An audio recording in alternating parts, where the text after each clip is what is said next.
There was an abbot, his name was Anastasius. He had a holy book, a combo of Old and New Testament in a fine parchment, a nice book, a well-made book. It meant a lot to him, and every day he used it as a part of his prayer and as part of his spiritual life. One day a monk came into his room and he saw this fine book, and when the abbot was not there, he just picked it up and he left. And he wanted to sell this book, so he went to a place where you can pawn things. So he went there and he said, "See, this is a fine book, I want to sell this." And in those days, he said, "For 18 pence, I'm willing to sell this book." The man looked at the book, he said, "Okay, it's a fine book, but I want to check it up. You come tomorrow, I will tell you whether I can pay 18 or not." He said, "Okay." So the man took the book to Anastasius and asked, "Father, somebody brought this book to me. How much do you think I can pay for this?" He's asking 18. Anastasius looked at this book. It was his own book. He said, "For 18 it's a bargain.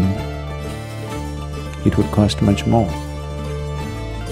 The man said, "Thank you, father," and took the book and went away. Then the next day, the monk came to collect the money. So, the shopkeeper said, "Yes, I am willing to pay 18 to you. I actually consulted Father Anastasius and he told me I can pay 18. The monk just froze. Said, "What, you asked Father Anastasius?" I said, "Yes, what else did he say?" He said, "He just said it's a fine book, I can pay 18. Nothing else, nothing at all." Then the monk said, "I don't think I want to sell the book. You give it to me." He took it and went back to the abbot. And he said, "I took this book, and even though it came to you, you didn't say anything, you could have just held it, it's yours." He said, "Don't you worry, my son, it's my gift to you, you take it. You take it and go. It looks like you need it more than me. I need it.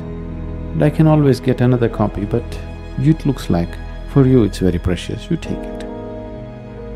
Now he just broke down and he lived and served him for the rest of his life. Why I'm saying this is, this will come to you only when you know you could die today. You could die today or you could die tomorrow, then you will not struggle and haggle with everything. You're willing to let go of things. When you believe you're going to be here forever, you go on accumulating and struggling with these things. It is because of this, people, you have enough clothes for 3 lifetimes, enough shoes for 6 lifetimes. Yes, isn't it so? So you decided you're going to come back 6 times over, at least to wear the shoes out.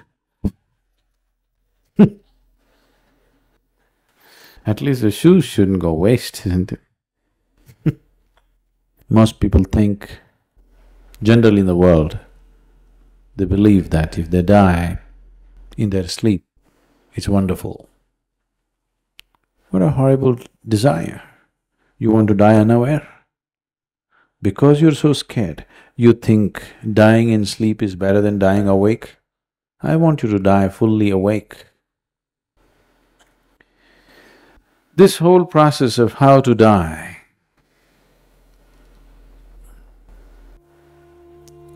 there is a whole art and a science behind it as to how to die. What are the conditions you must set up so that you die properly. In India this was maintained, this may be unthinkable for people. When a man has to die, he doesn't want to be among the relatives. He doesn't want to be among his children or wife or husband or anything. They will go to a strange place which is considered auspicious or holy and they die there. People went all the way to Kashi just to die, you know this? People went all the way to Varanasi just to die, even today. Because it's very important that you die in awareness, not in emotion. The last moment of transition decides many things. It's very easy to untie the knots of everything that you've accumulated at that final moment. Meditation is like death, please see. If you really become meditative, it's almost death-like. Everything that you call as myself will die in meditation. Your personality, your accumulation, everything just falls apart. So in that moment, untying the bondages is easy, that's why meditation. So if you did not meditate, at least death, at least the natural process that is offered to you must be made use of, isn't it? A person who meditates is consciously willing to die every moment of his life. That's why he goes into meditation, so that he's constantly aware of the mortal nature of his existence, so that he doesn't become egoistic and stupid.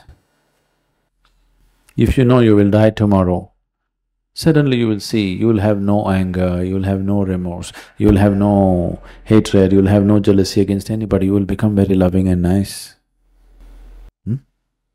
You will. And who told you you will not die tomorrow?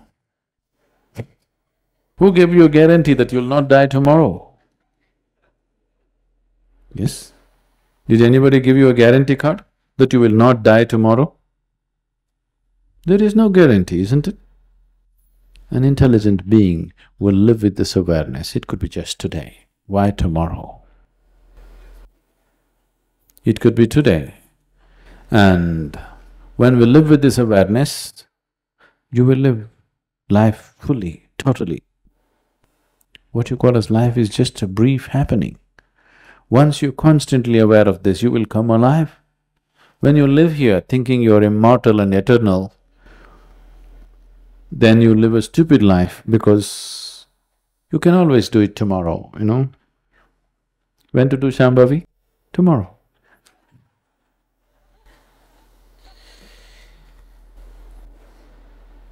When people are constantly aware of death,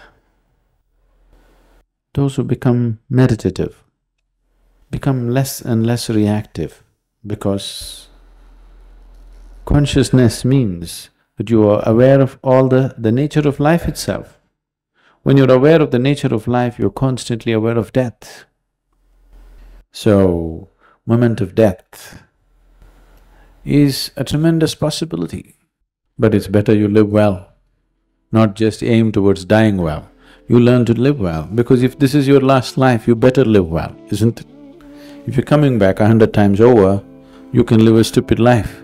Now when you have decided this is your last life, you better live well, isn't it? Final run. Last lap must be the best lap, isn't it?